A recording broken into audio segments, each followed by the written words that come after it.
Hello and welcome to the first ever live stream of the Backburners. This is episode 8. We decided to wait 8 episodes until we go live. We're here. We are. Oh my God. I'm excited. I'm excited. You know, we'll see how many we get, but it'll be interesting. See. Yeah. What do you think the over/under is? If you were a betting man, If I was a betting man, I'd put it at 6.5. 6.5. I think that's doable. Doable? I think so. So are you going to take the over or under on that? Honestly, I'm confident enough. I would take the over. Wow. I mean, you always got to bet the over, right? Hammer the over. Life's too short to bet the under. Yeah, I think so. Yep. Well, welcome to the 8th episode of the Backburners, the first live episode of the Backburners. I'm Dylan Sherman. And I'm Sam Tiller. We want to thank you for lending your ears for another nonstop hour of sports entertainment. And we have a couple of shout outs we have to give. First of all, for our producer Fabio for getting this all set up with our link and everything like that. Thank you, sir. We had a little bit of a technical difficulty, but we're lucky to have you. Oh yeah, we're doing good. We are live. We are live. L-I-V-E, baby. There's also a little stress because we're at a restaurant for probably 15 minutes too long. Yeah, I don't think the listeners understand that we have to get a little bit in the pocket. Yeah. If that's what we want to call it, in the pocket. Absolutely. Before we do this every episode. So shout out to our bussy babes. Our bussy babes. Liz Mayberry and Jules. Thank you for taking us down here. Well, this is a sports podcast hosted by two former jocks whose sports knowledge is a mile wide and an inch deep. Whether it's breaking down the latest slate of professional, college, and obscure sports, or debating the best game day traditions, we've got you covered. Follow us on Instagram and TikTok at The Backburners Pod, and give us a listen on Spotify, Amazon Music, and beautiful, beautiful, sweet, voluptuous Apple Pods. Who's texting you? My friend Noah, he texted me. He just tried to FaceTime me, and I go, "I'm live, motherfucker." He goes, "I know, I'm watching." So, hey, softs. Give one to Scout. Oh, yeah. Scooter Magooter, all the way from Dallas, Texas. Ugh. Thank you so much for joining us. We love you. We can't wait for you to get back to Boise. Even though you are a Cowboy fan, I still love you. Thumbs down all the way. So we should let's think about this. We're going to take questions. So if you're watching the live stream, ask us questions. Give us what we deserve. PG-13, please. PG-13. I have family watching. I can't be put on blast. Too bad. Scout. You watching? You listening to me? Okay. So we'll take your questions. I know they're probably going to be Cowboy related, which is really disappointing, but what do you expect? I don't expect anything less. He's a homer and he's biased, so it's fine. At least he's loyal to the soil. Let me just maybe to a fault. Let me just pull up a couple things and we'll really get into it here. What do you got to pull up? Just the box score from last game. Oh, so I'm ready to go. I thought you already did that. I didn't. I'm ill prepared.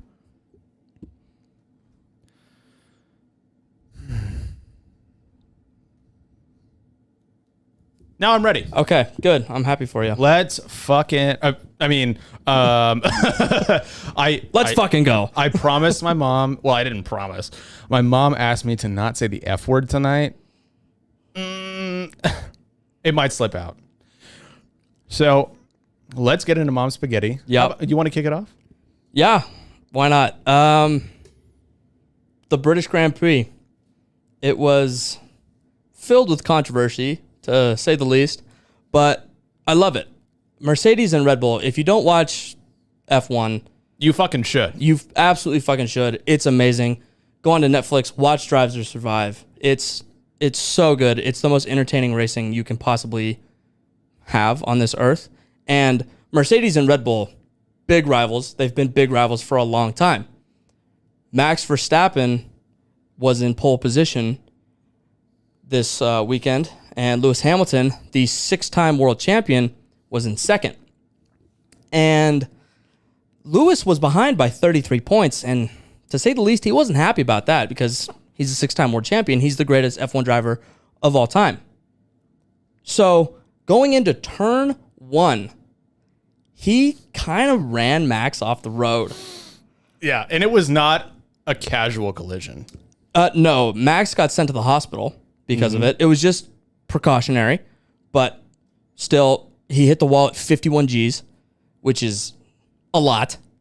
And yeah, so this Red Bull Mercedes rivalry is really, really heating up right now, and I love it. I love it because there's finally somebody in that pool of racers who can finally step up to Lewis Hamilton. Yeah, and finally do it. They can. So Max Verstappen is.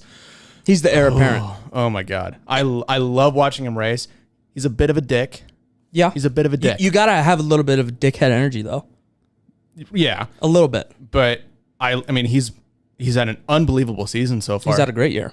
I mean, it's basically been him and Lewis trading off with, these first place finishes. And it's amazing to see because, when you're watching the Drive to Survive series, it's all about Lewis Hamilton. It's all about Mercedes. And, obviously Red Bull gets their, their time in the sun, but it's always been, I guess in this series, it was always like Red Bull is just so close to coming up behind Mercedes. They're just not there yet. Whether it was that first season with Daniel Ricciardo, they went through a couple of different drivers, and they had Max, obviously, and Max was kind of just waiting. Yep. It's great to see. Max is finally kind of blossomed into an unbelievable racer, and it's so awesome to see him. And it does make the races a little less interesting just because that the top 3 positions are going to be a combination of either Max, Valtteri Bottas, and Lewis Hamilton. It's kind of interchangeable between those 3. And Charles Leclerc actually had a pretty big lead during a majority of the race. He led for 50 laps. Yeah, he had a big lead. Yeah. But it's great to see, and you always, I guess, no matter the sport, you always love to see the kind of the king being toppled a little bit. Yep. Whether it's MJ, whether it's LeBron, whether it's Brady, you always want to see somebody come up behind him and kind of take over. And I guess we're kind of seeing that with Max Verstappen and Lewis. I mean, I know Lewis just signed a multi-year deal with Mercedes, I believe. Yeah. It was like 2. I think it was 2 years. 2 years, 3 years. It's cool to see kind of the GOAT in waiting. Not the GOAT, but kind of the new kid on the block. Yeah, he's definitely going to dominate the sport for the next 10, 12 years for sure. But this weekend, it kind of reset everything because now Mercedes is behind Red Bull 4 points in the Constructors' Cup, and Lewis is only behind Max 8 points because he won the race. He got the 25. So it made the rest of this season, because Max was kind of running away from it, it made the rest of the season so much more entertaining. It's going to be amazing to watch. We got the Hungary Grand Prix here in a couple weeks. It's going to be great. Also, Christian Horner, the Red Bull team principal, called it a shallow victory or a hollow victory. And I don't know why, because when you're like, this is a multi-billion-dollar industry that they're in. Mercedes pours in billions of dollars into these cars, into these drivers, into their teams to be the best. When there's that much money on the line, you have to let it all go. And you got to have a little bit of that edge. And Lewis probably shouldn't have tried to pass Max at that time. It was an interesting. He just gave him a little bump. Yeah. And if that's what you got to do to win races and put yourself back in the championship race, I'm here for it. It makes the sport more entertaining. Granted, you don't ever want to see somebody get sent to the hospital because of it, but it's a dangerous sport.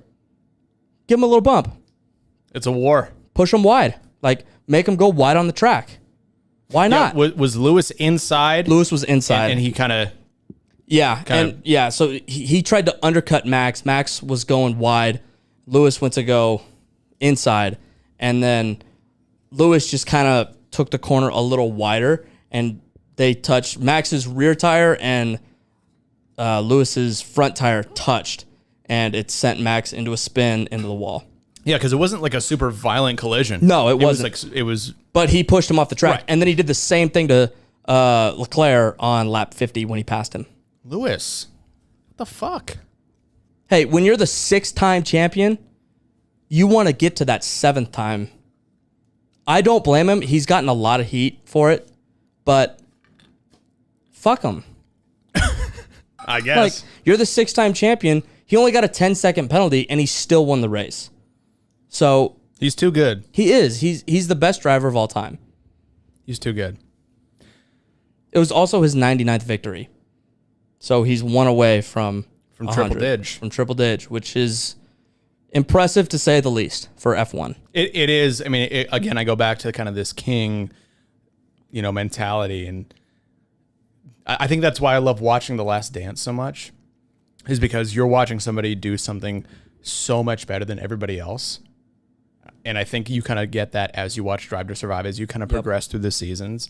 You're seeing Lewis Hamilton just go, I'm the best. Fuck all of you. Yeah, absolutely. And especially like in the first three seasons, Red Bull wasn't close.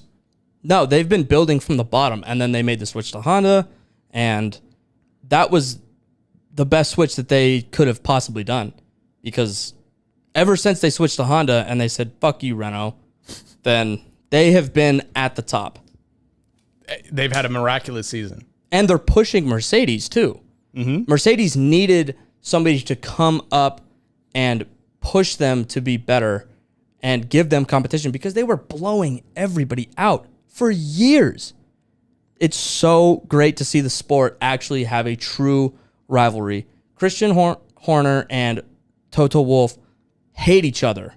And when they have joint press conferences with like a bunch of team principals, they're very entertaining to watch. I loved in the series watching Christian Horner and I keep forgetting his name.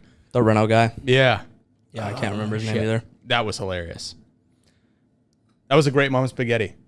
It was a great race. And I hope people keep watching that sport, Yeah. because it's so entertaining. It was a great race. And thank God it was in England on Sunday, because I watched every single lap. I didn't. I watched. It was amazing. I think I watched lap like 20 to 30, and then I fell back asleep. The Sunday scaries gotcha. It's just like, I like to sleep. And yeah, but the race was at 8 this weekend. I know. Because it was in England. I know, but leave me alone. Time for my mom's spaghetti. Chris goddamn Middleton. Again. Game 4. Game 5. Game 5, excuse me. Game 5. Dude. He is blossoming with his role on the Bucks. As, I hate calling him a number 2, because obviously he's a number 2 to Giannis, but oh my God, I got to pull up the box score, because I think he was 12 for 23 from the field. Yeah, 12 from 23 from the field, 3 of 8 from 3. He couldn't miss. He made these impossible shots. Goodness gracious, great balls of fire. Yeah. Oh my God. I mean, the whole Bucks team, not just him, they shot the absolute lights out. They shot 57% from the field. And the Suns shot 55. Yeah. And I think at the start of the fourth quarter, the Bucks were shooting like 63% from the field. It was outrageous. In that third quarter, they couldn't miss. I think they went 14 for 20 in the third quarter. It was insane. The one thing I love about this series is that no matter who wins, everyone's going to feel good about it. Yep. Because there are people who love Giannis and love the Bucks, and they haven't won a championship in over 50 years. It's two likable teams. It's a two likable team matchup. And you obviously want to see the Suns. You want to see Devin Booker and DeAndre Ayton, and then you want to see fucking Chris Paul get a ring. Finally get a ring. Finally. Yep. So, I mean, it's been a great series so far. I mean, the Bucks have won 3 straight. Yep. Tip-offs now? Yeah, tip-off was at 7? Yeah, like 18 minutes ago. But it's rare that you see a finals like this, especially nowadays in the NBA with Steph and LeBron, where you watch a finals and you're like, I actually give a shit who wins, and there's no bias, especially if you live outside of Milwaukee and if you live outside of Phoenix. It's like, I just want to see a good matchup. I like these two teams. I like the players in the teams. There's no real villain. You can maybe call Chris Paul sort of a villain. He's not a villain. He's not. He's not a villain. I don't consider him a villain. No. But it's been so great. Chris Middleton has really blossomed in his role as the number 2. And is he joining the Olympic team? As far as I know, yes. Good. But they left for Tokyo yesterday. So I don't know. We'll see. Another thing about this series is, regardless of how well the Bucks are playing offensively, they have won 2 games because of their defense. Giannis had that block against DeAndre Ayton in Game 4 when the Suns were down by 2. That's a game-saving block because if he makes it, tie ball game. Game 5, PJ Tucker, or no, it was Drew Holiday. Yep. He stole the ball from Booker when he drew. Was that Booker or Chris Paul? It was Booker. It was Booker when he drove into the paint. And Drew Holiday has some of the best hands in the NBA. He's so strong, and he just took that ball away. And then to have the balls to not just hold up the ball, throw that lob to Giannis. That was such an amazing moment. The Bucks defense is winning them this series, not their offense, because if they don't make those 2 defensive plays, the series is over. How many times have you seen a lob like that where Giannis's momentum is carrying him towards the out of bounds? Like Giannis was floating. He was flying towards the out of bounds line. 7 feet tall and has a 40-inch vertical. Yeah, but there's so many times where you see it where the player's momentum is taking him to the out of bounds, and he misses the alley-oop. But not Giannis. Not Giannis. Oh my God, that was electric. He's a stud. It was such an amazing play because not only did Drew Holiday steal the ball, he lobbed it. It was a great pass. It was a great pass, a great steal. It's such a fun series. Oh my God, It's been so entertaining. There's you weren't going to see a sweep. No, not with these 2 teams, and they're relatively balanced either way. I think they match up really well with each other, and I think that's the way you got to have it. Yeah, I can't wait to get home and watch the second half of Game 6. I hope the Suns can win because, please, God, give us a Game 7. Yeah, in Phoenix. Yes. In Phoenix. That building's going to be electric. I'm rooting for Phoenix. Only because I want Chris Paul to have a ring. Because Giannis and Chris Middleton, they still have time in their careers to win a ring, and they for sure are going to win a ring in Milwaukee, and it's going to be great, but how long does Chris Paul really have? Good question. Before we move on, Trav, what are our numbers looking like? We had a maximum of 8 viewers, and I think we're down to that's the over 3 or 4 right now. But That's there's the all over playback, so people are kind of like skipping around a little bit. All right. Do we have any questions at all? No questions. No we questions. had Tony Hamlick said Backburners for life. Good. Thanks, Tone. Alyssa said your bussies love you. Julie said, yeah, that's a good movie, and Nothing is Impossible. I can't really remember what you guys were talking about, though. That's a good movie. I don't know, but the Nothing is Impossible, that's a KG reference. Yeah. Thanks, Jules. Thanks, Jules. All right. So it's actually your turn this week for I Disagree. It is. This is going to be good. It is. It's going to be fun, and I cannot wait until September. We're basically a month and a half out. Yeah. And we're going to get to talk about football. Yeah. Just nonstop. We started our podcast at kind of a rough time in sports. Because, I'll speak for the both of us because I like to do that a lot. Our expertise is more in the game of football. And, we like to think we know what we're talking about with basketball, with F1. But we don't. We don't. That's not our sport. We like to sit on the couch. We like to plop ourselves on the couch on Saturdays and Sundays. We like to watch the Ducks. We like to watch the Seahawks. Basically, September through January, I don't leave the house on the weekends. I am watching college football all day Saturday, and I'm watching NFL all day Sunday. Nor should you. No, there's no reason to leave the house, especially when football is on. And I love it. It's the best 5-6 months out of the year, sports-wise. It's amazing. And, we should preface, I think we're going to do an NFL preseason show next week. Yeah. Is that what we talked about? Yeah, we did talk about that a little bit. Wonderful. Why don't you go ahead and kick us off with I Disagree? So there are many, many great tandem commentators in the NFL. But the best, and it ain't even close, is CBS. Jim Nantz and Tony motherfucking Romo. It's so good. Jim Nantz, Hall of Fame announcer, no question about it. He does everything from March Madness to golf to the NFL, and he's brilliant in everything he does. His play-by-play is some of the best. And then you have Tony Romo, who is the best analyst in commentating sports. And it's not up for debate. It might just be because he has recently retired from the league. But when they audible at the line, he goes, it's going to be a run to the right. It's going to be a run to the left. Oh, they just audibled from a run to a pass. He's calling plays before they happen, and he has a 100% success rate. It's amazing.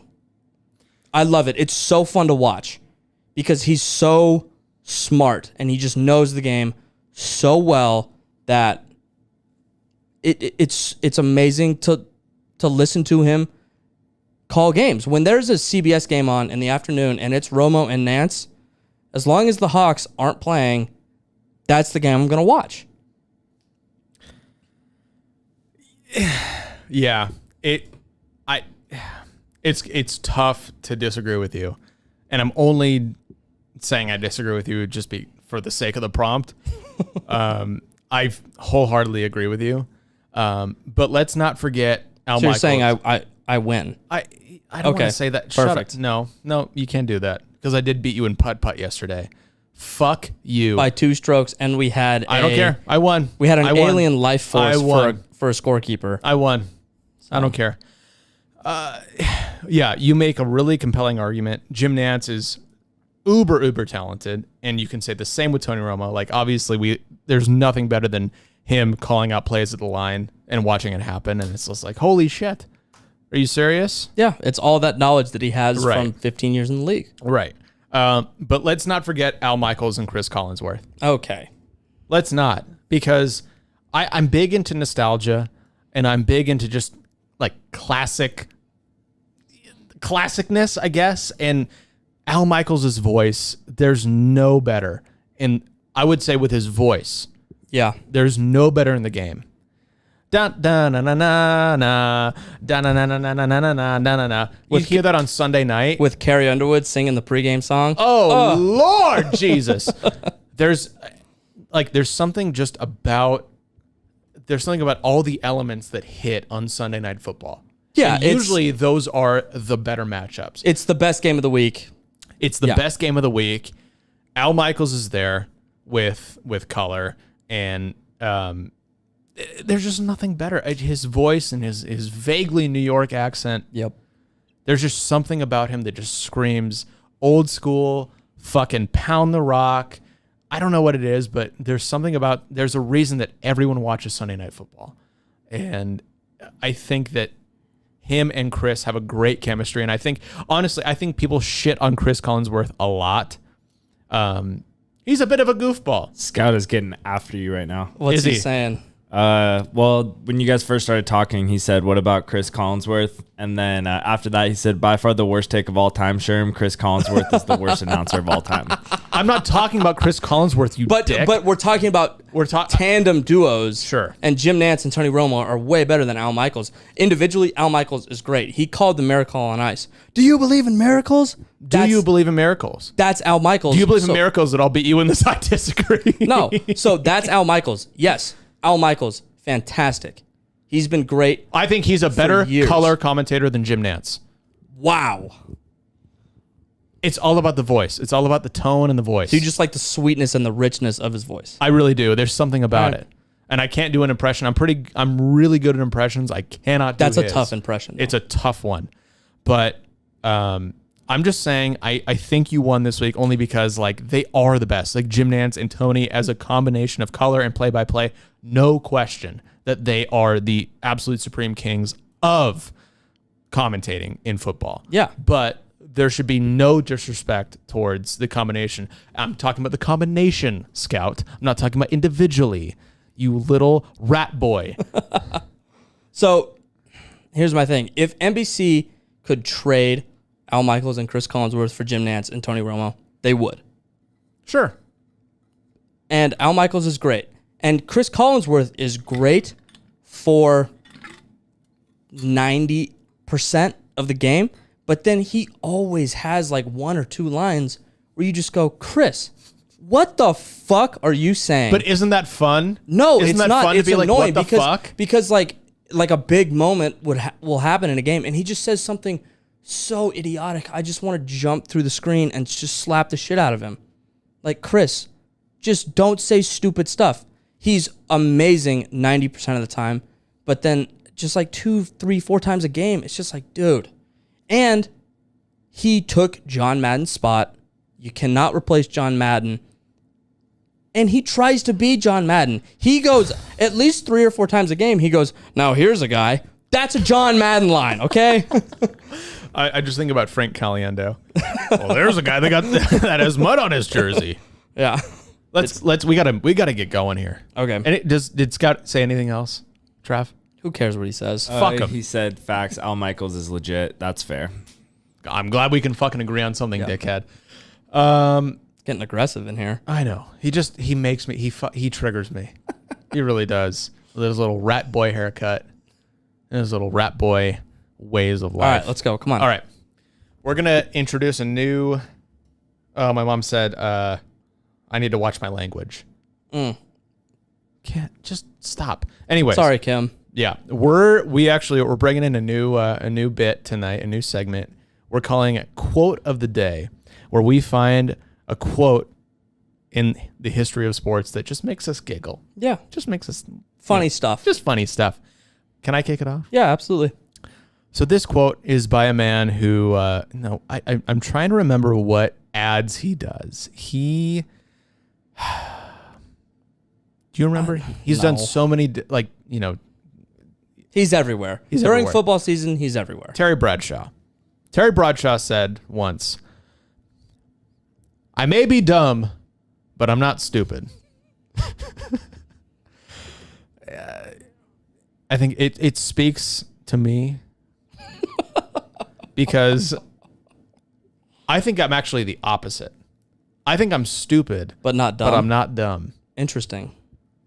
I don't know if you can differentiate between the two, though. I think there is. I think there is there is a bit of a delineation between the both. I think dumb is Like Forrest Gump. like Forrest Gump is dumb. And Chad Ochocinco is stupid. Okay. Like he's just he knows what he's doing, but Like he changed his name to 85. right. Like, yeah, Chad Ochocinco. Not even 85, Chad 85. Yeah. Not 85. Right. That's a stupid thing to do. Él no habla español.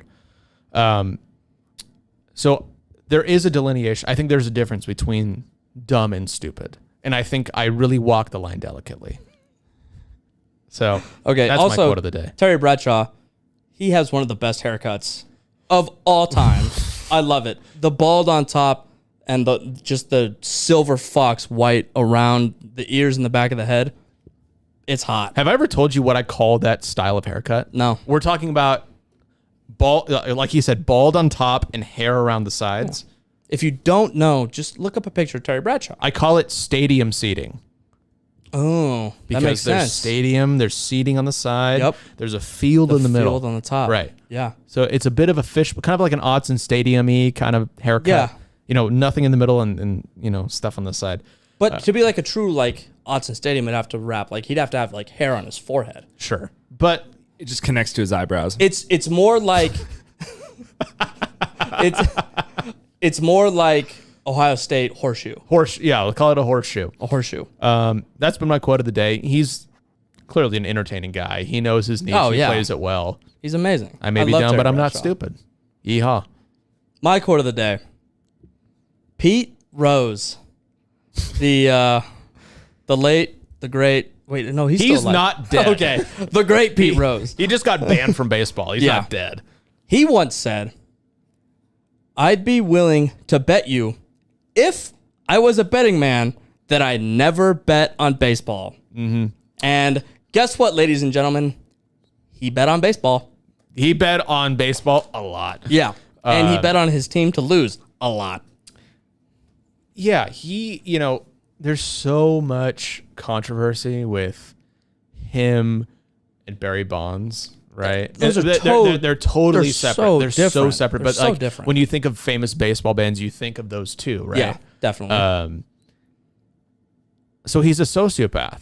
He's because crazy. I mean, he was blatantly lying. I'd be willing to bet you if I was a betting man that I've never bet on baseball, which he totally did. Yeah, and it was proven. He didn't not bet on baseball. No, he was a degenerate gambler. Like every 20 to 30-year-old man nowadays, he's a degenerate gambler. I lost a lot of money last week. You did. I hemorrhaged money. That's why I stopped sports betting. I did too. I took a sabbatical from sports betting, and then I have a friend who shall go unnamed that led me down the opposite direction that I was going to take. And I followed his advice because he's made a lot of money on the NBA finals, and I lost. And that's why you go with your gut. You got to bet on the gut. Scientifically, it's proven that when you answer a question, you're usually right the first time. Exactly. And once you second guess yourself, you're That's wrong. why when I would take tests in college and I would read a question and I go, I have no idea what this answer is, which was a lot. Let's be honest here. I would just go, you know what? I'm just going to pick one. And then I'd read the 4 answers, A through D, and then I would pick one. And then I would get 75% on the test. Passing. C's get degrees. C's get degrees, baby. All right, let's head over. Trav, any updates on the live stream? Marcel said, "What up, Tiller?" Oh, what's up, Marcel? My guy. Other than that, that's about it. All right. Let's head on over to most likely land. Likely. Kick it off there, pal. All right. So every year in the NFL, you have at least 1 or 2 teams that did not make the playoffs the previous year that make the playoffs. So this upcoming NFL season, who's a playoff team that did not make the playoffs last year that are going to this year? So yeah, it's a tough question because the NFC is it's really top heavy. It is. And it's usually those top 10 teams. I should say maybe from a 6 to 10. It's close. They're really interchangeable because they're the top 10 teams in the NFC are usually okay. They're good enough. So I had a tough time kind of deciding, and it basically came down to this pains you. It really does. Is Scout still watching? Yes, he is. He is. He's gonna love it. Buddy, I had a tough time deciding between the boys and the Cardinals. And I think it's honestly a tie between those two because honestly, I'm not really sure. The question really comes down to, is Dak going to be healthy enough? Yep. Is Zeke going to have a good enough year to really break the mold? Because he's had a couple of interesting years, I feel like. And I know Scott's going to he's already a keyboard warrior, so let's just wait to see what he has to say. The Cardinals are a very interesting team. They were a dark horse last year in the playoffs, or during the season last year to make the playoffs, because they have so much talent around them, but they just weren't able to figure it out. They split the series with the Hawks. I don't remember how well they did against the rest of the NFC West. A tough division, sure. Here's my thing about the Cardinals, though. They have so much talent. The one question is, can Cliff Kingsbury actually coach? Sure. It's a valid question. That is the biggest question in their organization. Right. And I think that this is year 3 of Cliff and Kyler. This is make it or break it for Cliff. Absolutely. That seat is warm. Yeah. The seat's, it's got some hand warmers on it right now. Hot take. They don't make the playoffs. Cliff Kingsbury, he's gone. Okay. It's for another day. Just because of the extreme talent around them, I think it has to be the Cardinals. Okay. And, I say that with a grain of salt only because, Dak was my fantasy quarterback last year, and I was rolling the league until he got hurt. And clearly they took an absolute nosedive. Yeah. They had Ben DiNucci. Ben DiNucci as their quarterback for the rest of the year. Right, Scout? Well, it was Dalton for a couple weeks. It was Dalton, and then it was Ben DiNucci. DiNucci. And then it was some other guy. I don't even know. Just because I think the influx of talent with DeAndre Hopkins, they just got J.J. Watt. Yeah, he's old, I know, though. but he's still a difference maker. He's still gonna attract blockers. You know, I think it's the Cardinals this year that didn't make it this year or last year that are going to make it this year. I can definitely see it happening. And the thing with the Cowboys is it's never been their offense that's the problem. It's their defense. Wait for the keyboard warrior. Their defense sucks. Has he said anything yet? Let's be Trev? honest. He said Dak Prescott to the promised land. Zeke has had down years, but to be fair, Zeke's down years are still solid for RB. Running back. Okay, well, make the playoffs. Well, here's the thing. Make the playoffs. Okay, no more excuses. No more now. No more excuses for you. What is it? 7-10 this year. 7-10 for the Cowboys. Wow. 7-10. So yeah, eat me, rat boy. Like I was saying, their offense isn't the problem. Yeah, Zeke, very good running back. They have probably a top 3 wide receiving core in the NFL. They're super talented. They have a very, very competent quarterback in Dak Prescott. And I hope to God he can come back from that gruesome injury. But that defense gets shredded week in and week out. The Cowboys will put up 49 points and lose. When you put up 49 points in the NFL, they would score 7 times. When you put up 49 points in the NFL, you should not be losing football games. Get your defense figured out.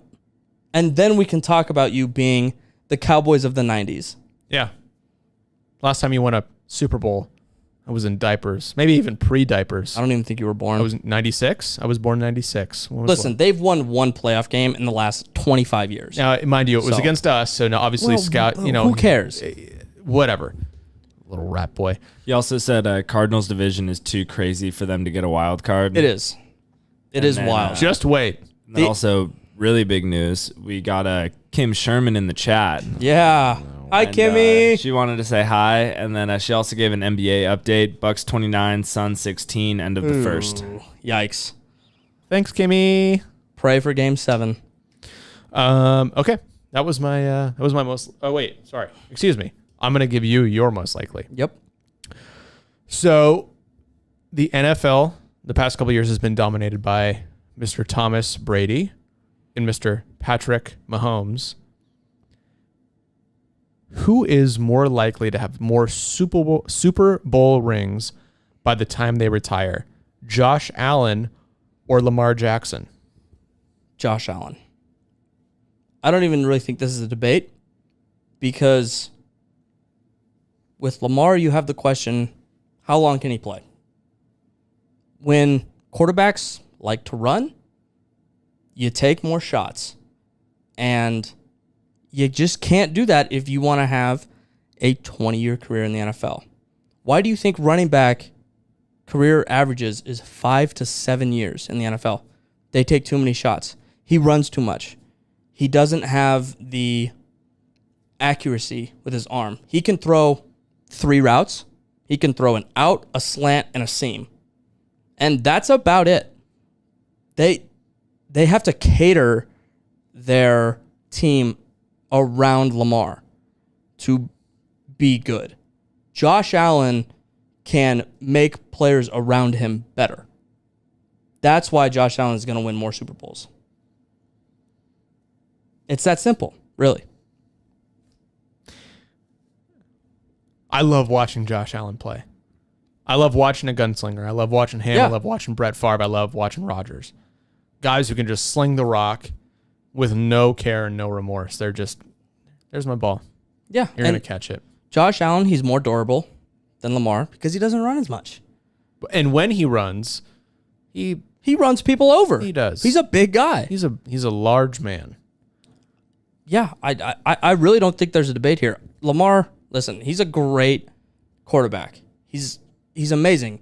The dual threat, but once his speed goes, once he gets into his 30s and his legs start to give out and his speed disappears and he's got to rely on his arm more, he just doesn't have the arm talent that Josh Allen has.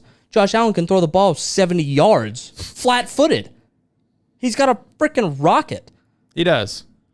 He should be contracted by NASA or Blue Origins or what's Elon Musk's SpaceX. SpaceX, to throw a football up into space. I don't think that's possible.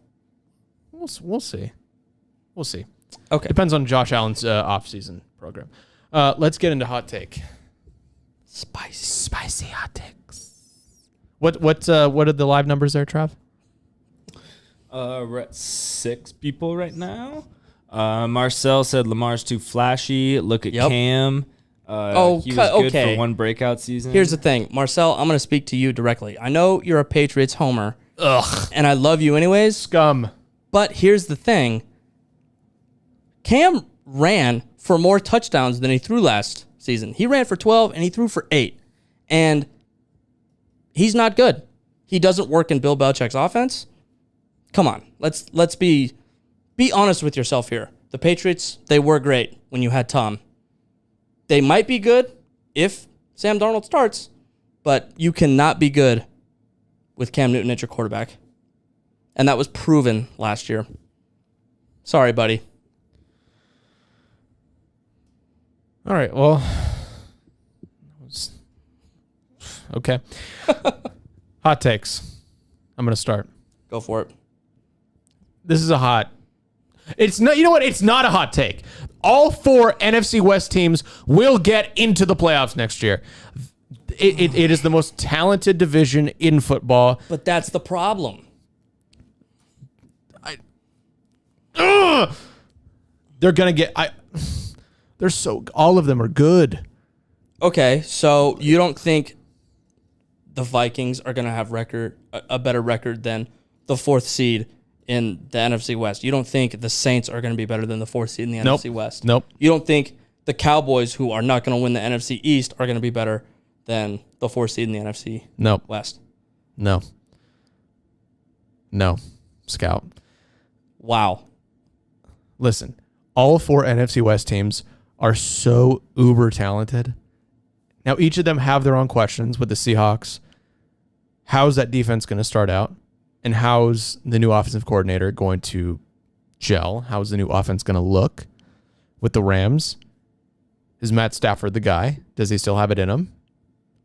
He's better than Goff. I think that the Rams, for me, I'm having a tough time deciding who's going to win between the Rams and the Niners.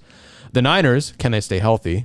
Can Jimmy G stay healthy? Can Jimmy G stay healthy? Can the entire team stay healthy? Because they got obliterated last year. They did. And then with the Cardinals, it's like, okay, it's year 3. Can they make that jump from dark horse to solid playoff team? And I think with the influx of talent the Cardinals have, I think that if the Niners stay relatively healthy, if Matt Stafford has an average year, and if the Hawks do their thing and figure it out. It's so bold, though. It's so bold, but that's what hot takes are for, you dunce, you salami-titted freak. Wow. That's what it's for. So you don't... Vikings. The Vikings... As long as Kirk Cousins is the quarterback of the Vikings, they are going nowhere. Fuck Kirk Cousins. With the Saints, who's going to be their quarterback? Who is going to be the Saints quarterback? Is it Jameis? No, it's Taysom. Is it Taysom Hill, who's thrown maybe, less than 20 balls in the league? Yeah, but he has 107 QBR. Nope. Not buying it. Absolutely not buying it. Absolutely not buying. I'm not buying it. Here's the thing. For an entire division to... If there's any division to do it, it's the NFC West. I agree with you. It's the best division in football, no doubt. But like Scout said, the division's too hard. It's too tough. If all 4 teams from the NFC West are going to make the playoffs, they have to go undefeated in out-of-division play, which isn't going to happen because I don't know who everybody in that division is playing, but they're going to play some very good teams from other divisions, and they're going to play some very good teams from the AFC. It can't happen. There's no way. The Vikings are very good. They're very good. The Saints? No, not buying the Saints. But I am selling the Saints. The Saints, with their defense and Sean Payton as their head coach, they're going to be good. Also, sleeper team, the Panthers. With Darnold or with Darnold. Teddy? Or no, sorry, Teddy's Teddy's gone. not even there. Sorry. Darnold. CMC back. Okay, they're going to throw to Panthers. Curtis Samuel, Robbie Anderson. Listen, there are too many, like you were saying earlier. 6 through 10 of the NFC is just, it's too good. They can't, 4 teams from one division. It's not going to happen. Watch it happen. It's not going to happen. Watch it. That's what hot takes are for. They're The not Cardinals are going to have a losing record this year. This is what hot takes are for. They're for bold, stupid ideas that could happen. Cliff Kingsbury is not a good coach. The Cardinals are going to finish last in the division. They are not going to make the playoffs. They're going to have a losing record. Do you understand that the Cardinals were one ridiculous play away from having a losing record last year? If DeAndre Hopkins doesn't make that catch in the end zone, being triple teamed, they don't have a winning record. They go 7-9. What did they call I don't something know. Hail Murray. It was a great play. It was amazing. But they're not good. They're not. They don't have a run game. They're not going to make the playoffs. Playoffs? We're talking about playoffs? Yeah, we're talking about playoffs, and the season hasn't even started yet. I'm done. That's my fucking hot take. You dick. It was spicy. It's a spicy hot take, but that's not what hot takes is for. Idiocy. It's for idiocy only. Okay, then mine is probably more idiotic than yours. And what is it? It is Colin Morikawa, the most recent Open champion, is the next Tiger Woods. It's bold. And I didn't realize how bold it was because I saw this thing on ESPN, and it said that Morikawa and Woods were the only 2 golfers to win the U.S. Open and the Open Championship before they were 25. Mm-hmm. And I didn't read really any more into it. I was like, okay, so Tiger won 2 majors before he was 25. And then I looked it up today. Tiger had 5. Oh, wait, no, it was 4. Let me check real quick. Take your time. Be right. No, he had 5. 5? So Colin Morikawa is 24 years old, and he has 2 major championships. At 24, Tiger had 5 major championships. But when you watch Colin Morikawa play golf, he's at the top. Every single major there is, he's at the top. He's at the top of the Masters. He was at the top of the PGA. He won the U.S. Open last year. He won the Open Championship this year. When he gets into a rhythm and he finds his swing, he doesn't miss fairways and he doesn't miss greens. It's impressive to watch him play golf. I love watching him play golf, but I could take a nap between his backswing and his follow through. It's consistent. It's good. What do you have to complain about? Nothing. But it's just an observation. So you're saying he's not exciting? No, I'm not saying that. I'm just saying that I could fall asleep between the time that he raises the club. Here's my impression of Colin Morikawa. Ready? Yeah. Ready? Ready, live streamers? That's way too slow. Shut up. I'm doing this. Okay. You could take a solid cat nap between the time that I raise the club from the ground to above my head. So, But if that was your backswing and every time you went to play golf, you hit the fairway, would you care what people said about it? no. Exactly. No, but I'm just saying, it's an observation. He's a great golfer. I'm not talking shit. It's an observation. He's a great golfer. He is. Granted, he's behind the 8 ball to become the next Tiger Woods. But I think with his pedigree and what he's doing right now, who says he can't win 10, 12, 14 majors? Nobody's saying that. Exactly. No one is. Listen, round 1 in England this past weekend, he struggled, to say the least. And then round 2, he kind of caught his stride, got back into it. And then round 3 through 6, he was 2 over par. And then something just changed in his head. And from the mid third round, he dominated that tournament. Scout's got a hot take. Oh, God. Okay, here we go. No one will ever be Tiger. Hot take. There will be another Tom Brady before there's another Tiger. Wow. So, okay, Scout, who's the is the next Tom Brady currently in the league, or is it going to be like Peyton Manning's nephew? Archer Manning. We'll wait and see. So back to golf. I hate, and it happened again, Louis coming up short. Dude, he folds like a fucking lawn chair. Oh my God. How many times has that man been in the final pairing on Sundays in a major and he just folds? He folds. He doesn't have ice in his veins. It's sad to watch because I really do like Louis. He's so lovable. He's a lovable little South African. It's like, dude, just putt. Just putt the ball. Putt. Like, and that's coming from me, who we played around with the ALF with the Life Force Matthias Waro on Friday. Yeah. And Matthias came in first. We played 9. Matthias hit a 45. I hit a 48. I hit like a 60. You hit a... It was bad. so bad. It was bad. But my putting was so atrocious. I could have easily shaved 3 putts off my score. Yeah. Easily. I could have shaved 10. I pushed so many putts right. I mean, after the second hole, I threw my putter.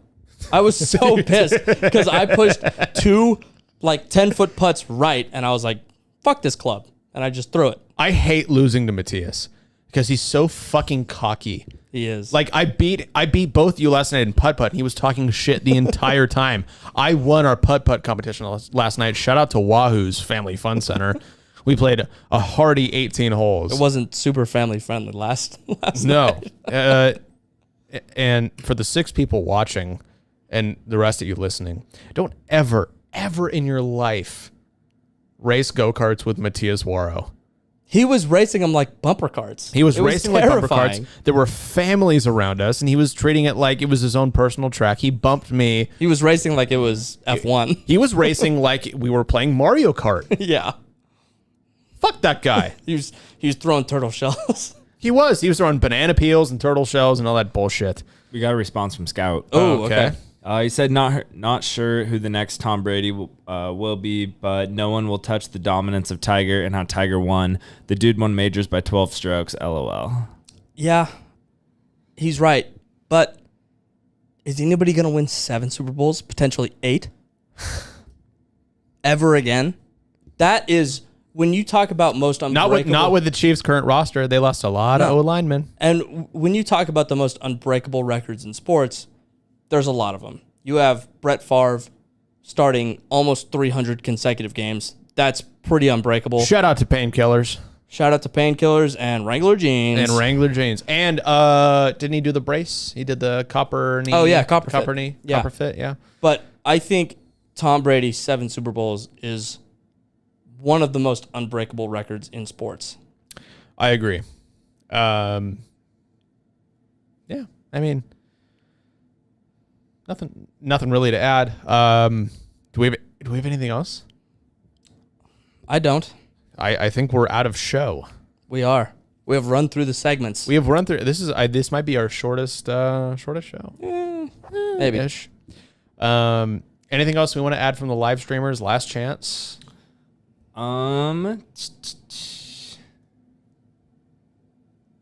Scout said, "Shout out Wranglers at D picks," or shout out Wranglers and D picks. Yep. Dick Oh, pics. dick pics. Yeah. Yep. Yeah. Oh, fair point from Sam. Yeah. Fair points from Sam. He gave you a compliment. Sherm, not so much. Thanks, Scooter. I don't give a shit. I love you. Come back to Boise and talk to me in person, boy. Rat boy. Should we? Yeah, let's end it. Should we end our live stream? I want to go watch the rest of Game 6. Fair enough.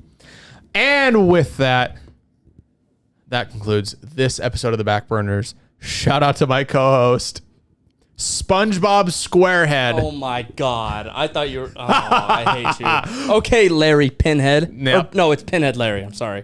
Larry Pinhead. I'm Larry Pinhead. Pinhead Larry. Shout out to Fabio. Thank you for setting this up.